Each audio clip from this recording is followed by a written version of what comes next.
안녕하세요. 팀 복음학교 잠언 8장.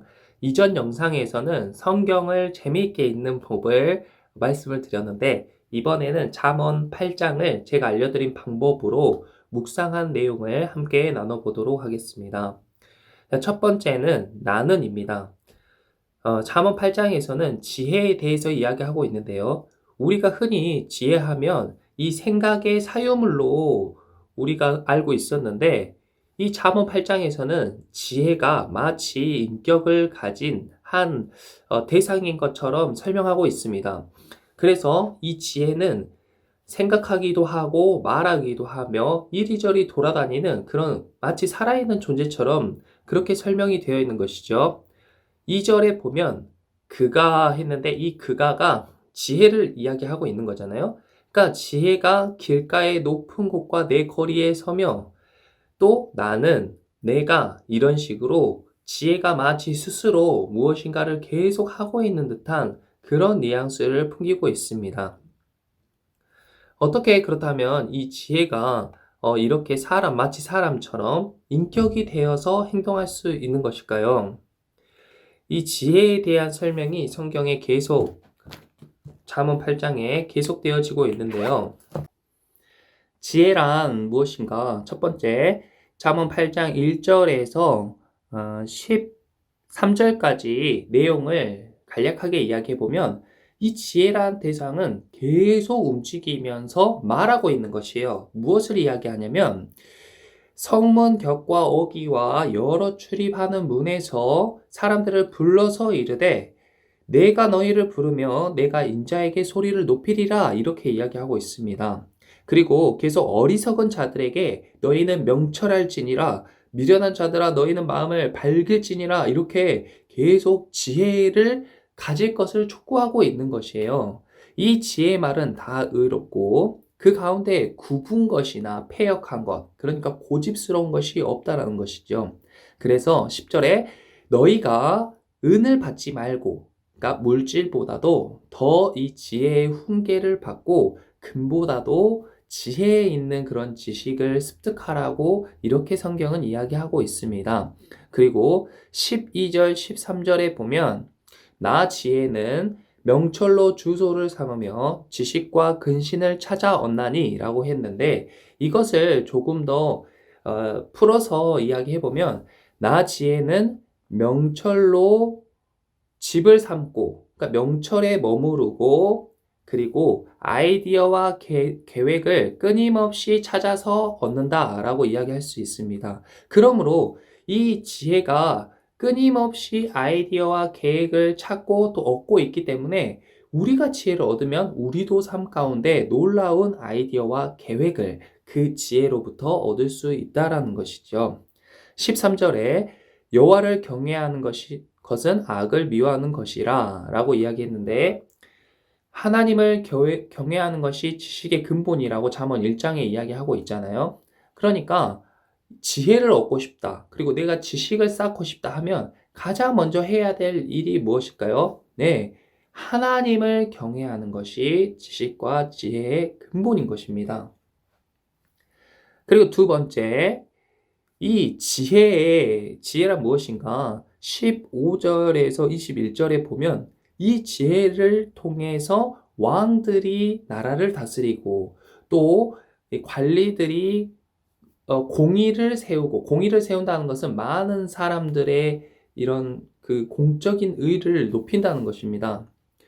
나로 말미암아 제사장과 존귀한 자 곧 모든 의로운 재판관들이 다스리느니라. 재판하시는 분들까지 재판할 때 이 지혜의 힘을 빌어서 공정한 재판을 내릴 수 있다는 것입니다. 대표적인 이 재판관은 우리가 잘 알고 있죠? 예, 바로 솔로몬이 이 지혜의 힘을 빌려서 그 어려운 재판을 아주 심리적으로 잘 이용해서 억울한 사람들의 누명을 풀어주었었습니다. 그렇다면 이렇게 귀한 지혜를 어떻게 얻을 수 있는가? 17절에 나를 사랑하는 자들이 나의 사랑을 입으며 나를 간절히 찾는 자가 나를 만날 것이니라. 이 지혜를 얻는 방법은 지혜를 간절히 사랑하고 간절히 찾으면 만날 수 있다고 되어 있는데 여기서 나를 간절히 찾는 자가를 원어에 더 빗대어 이야기해 보면 나를 밤새 찾는 사람, 나를 새벽 일찍 찾는 사람이 나를 만날 것이니라 이렇게 쓰여져 있습니다. 이런 말씀 때문에 아마 우리 믿음의 선배들은 그렇게 밤늦게 철야 예배 때 그 밤새워서 하나님 예수님을 찾고 지혜를 찾고 또 아침 일찍 새벽 기도를 지금도 많은 분들이 새벽 기도를 하고 계시잖아요. 그런 분들에게 이런 하나님의 지혜가 임하게 된다. 그렇다면 이 지혜란 정말 우리가 생각하는 그런 이 생각의 사유물이 아니라 한 인격인 것일까요? 이 지혜에 대해서 조금 더 자세히 설명된 구절이 22절 이하입니다.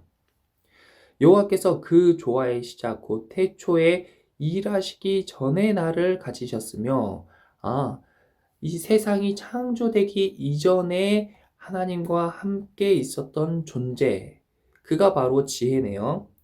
아직 바다가 생기지 아니하였고 큰 샘이 있기 전에 내가 이미 났으며 산이 세워지기 전에 언덕이 생기기 전에 내가 이미 났으니 하나님이 아직 땅도 들도 세상 진토의 근원도 짓지 아니하셨을 때에라. 그가 하늘을 지시며 궁창의 해면에 두르실 때에 내가 거기 있었고 그가 위로 구름 하늘을 견고하게 하시며 바다의 샘들을 힘있게 하시며 바다의 한계를 정하여 물이 명령을 거스르지 못하게 하시며 또 땅의 기초를 정하실 때에 내가 그 곁에 서서 창조자가 되어 날마다 그의 기뻐하신 바가 되었으며 항상 그 앞에 즐거워하였으며 사람이 거쳐야 할 땅에서 즐거워하며 인자들을 기뻐하였느니라. 이 지혜라는 대상이 누군지 감이 오시나요? 이 지혜라는 대상은 바로 예수님을 이야기하고 있는 거예요. 이 지혜의 근원이신 이 예수님에 대해서 이 잠언은 지혜로 이렇게 설명하고 있는 것입니다. 그러므로 이 잠언에 나오는 지혜는 다 예수님에 대한 이야기인데요. 이때 우리가 또 예수님이야. 성경은 맨날 예수님 이야기만 해 하고 식상하게 느끼시는 분들도 있으실 수 있을 텐데 그런 것이 절대 아닙니다.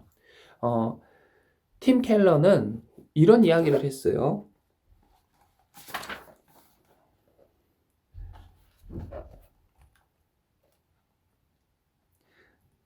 잠언의 중심 메시지 중 하나는 우리가 무엇을 두고서도 충분히 사고해 본 적이 없다는 것이다. 그러니까 예수님은 우리가 누구나 다 알죠. 웬만한 사람들은 모두 다 알고 있을 것입니다. 하지만 그 예수님에 대해서 깊이 생각해 본 사람은 매우 드물다는 것이죠. 마찬가지로 지혜에 대해서도 모르는 사람은 거의 없지만 이 지혜에 대해서 이렇게 깊이 생각해 보고 여러 가지 방향으로 고민해 본 사람은 적다라는 것입니다.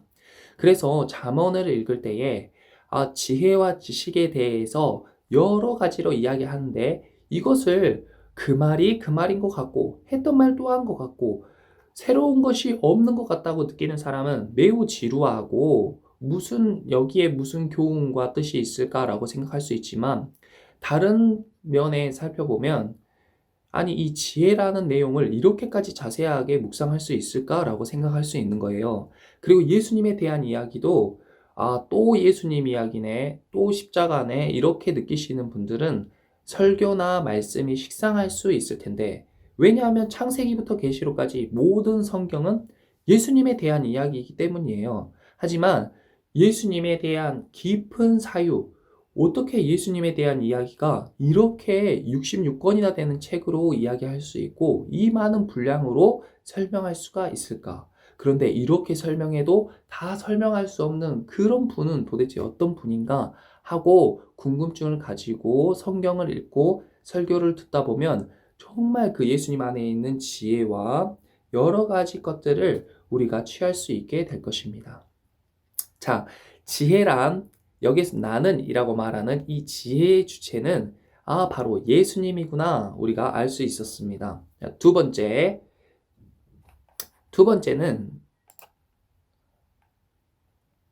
고입니다. 길인데요. 이 지혜는 내가 가는 길, 내가 하는 말을 들어라, 내가 하는 길을 따라와라 라고 이야기하고 있습니다. 그러면 이제 우리는 잘 알고 있죠? 잠언에서 이야기하는 지혜의 주체는 누구였어요? 예, 예수님이었어요. 그러면 예수님이 하는 말을 들어라, 예수님이 가는 길을 가라, 이 이야기입니다. 요한복음에서도 예수님께서 제자들에게 이렇게 말씀하셨어요.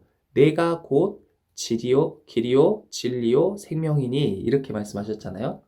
그러니까 예수님을 따라와라, follow me 하고 이야기하고 있는 것입니다. 그렇다면 이 예수님을 따라가고 예수님의 말씀을 들으면 이 지혜를 얻게 되는데 이 지혜의 구체적인 그런 모양은 어떤 것인가? 지혜를 얻게 되었을 때 우리가 취할 수 있는 구체적인 그런 어떤 대상은 무엇인가? 그것이 세 번째 단어인 생명입니다. 우리가 예수님을 얻고 지혜를 얻게 되면 무엇을 얻게 되는가? 물론 장구한 재물을 얻는 사람도 있습니다. 부하게 되는 사람과 명예를 얻는 사람도 있지만 우리가 진정으로 필요한 거, 우리가 정말로 귀하게 받을 것은 무엇인가? 그것은 바로 생명이라는 것이죠. 자, 생명인데 어떤 생명인가? 잠언 3장에 보면 우리가 받는 이 지혜가 잠언 3장 17절에 그 길은 즐거운 길이요 그의 지름길은 다 평강이니라 하면서 그 길을 따라가는 사람, 그 지혜를 얻는 자에게 생명나무다, 지혜를 가진 자는 복되도다 이렇게 이야기했어요. 생명나무는 이 잠언을 제외하면 성경 어디에 나오고 있냐면 창세기와 계시록의 생명나무가 나와요. 놀랍게도 성경 맨 처음과 가장 마지막에 이 생명나무가 나온다는 것이죠. 이것은 분명히 어떤 의미가 있을 것입니다. 우리가 에덴 동산에 인간의 조상들이 처음 살았을 때에 모든 것을 풍족하게 누리고 있던 그때에 하나님이 동산에 있는 선악을 알게 하는 나무의 열매만 따먹지 말라고 하셨는데 아담과 하와가 그 열매를 따먹어 버림으로써 우리가 죄를 짓게 된 거예요. 그래서 이 죄를 지은 대상들이 더 이상 영생을 주는 생명나무의 열매를 따먹지 못하도록 하나님께서 그 나무 주위를 두루 도는 불칼로 막아놓으셨습니다. 그리고 인간들은 더 이상 생명나무를 볼 수가 없게 된 것이죠. 그런데 그 생명나무를 우리가 어디서 다시 볼 수 있게 되었는가? 계시록에 보면 계시록 2장과 22장에서 보면 그들이 생명나무에 나아가며 문들을 통해 성에 들어갈 권세를 받으려 함이로다 이렇게 쓰여져 있습니다.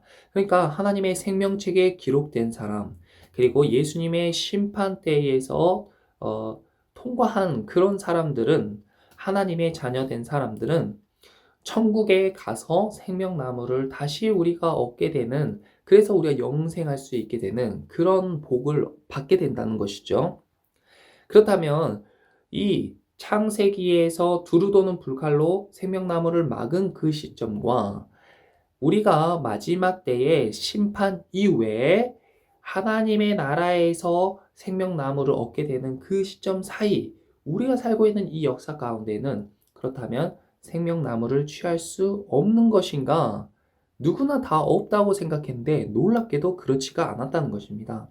하나님께서는 생명나무를 두루 도는 불칼로 막아서 인간들에게 영생을 차단한 것처럼 마치 느껴질 수 있었지만 그것이 아니고 눈에는 보이지 않지만 이 지혜라는 인격으로, 지혜라는 형태로 지속적으로 사람들에게 영생할 수 있는 생명나무의 열매를 공급하고 있었다는 것입니다. 그리고 이 지혜가 누구였어요? 예, 바로 예수님이죠. 그래서 예수님을 취한 사람, 예수님을 영접한 사람이 하나님의 자녀가 되는 권세를 주셨고 영접하는 사람만이 영생을 얻게 되는 것입니다.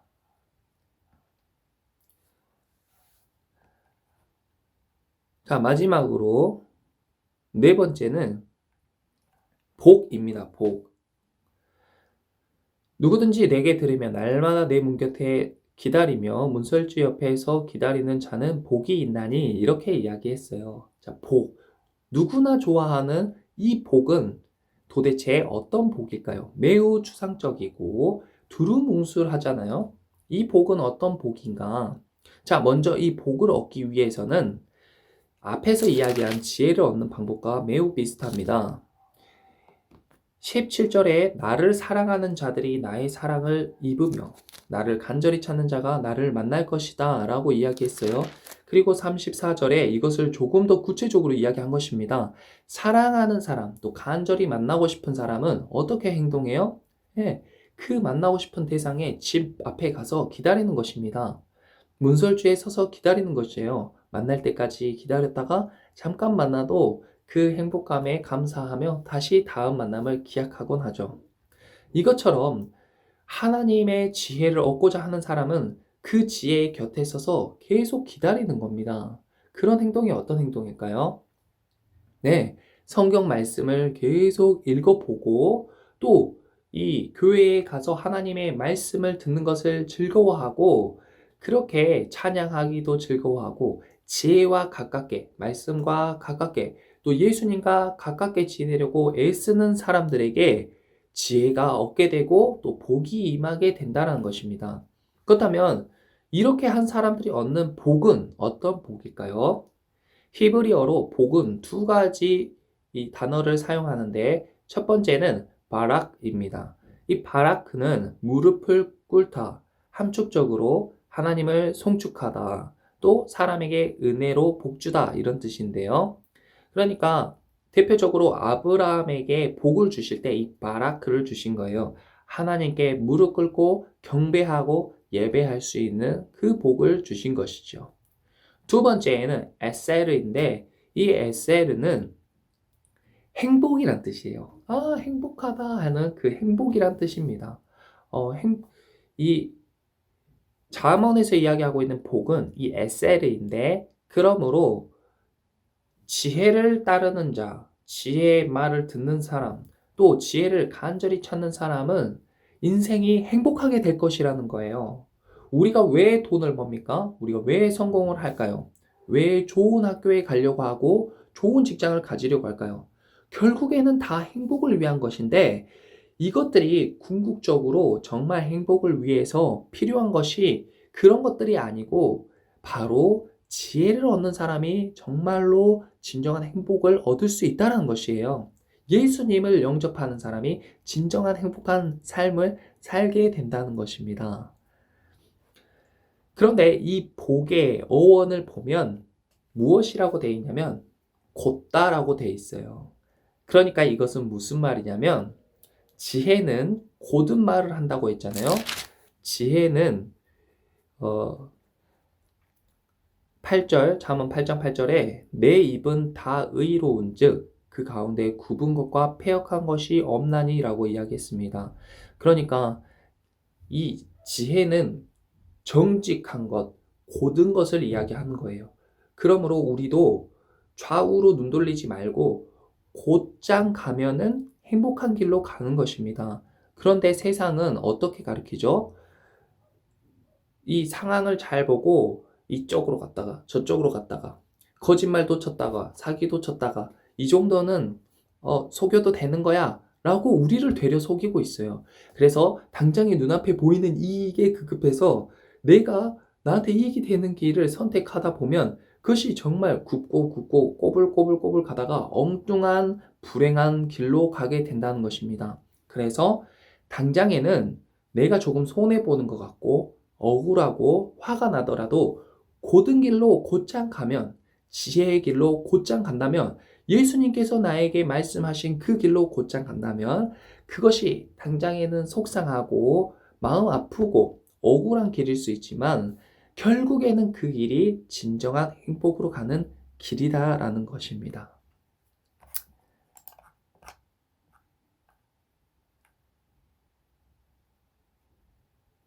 그러므로 저는 이 잠언 8장을 묵상하면서 성경의 오랜 질문이 풀리게 되었어요. 그것은 무엇이냐면 아니 하나님은 왜 선악과를 만들어서 이렇게 인간들을 고생시키신 거야?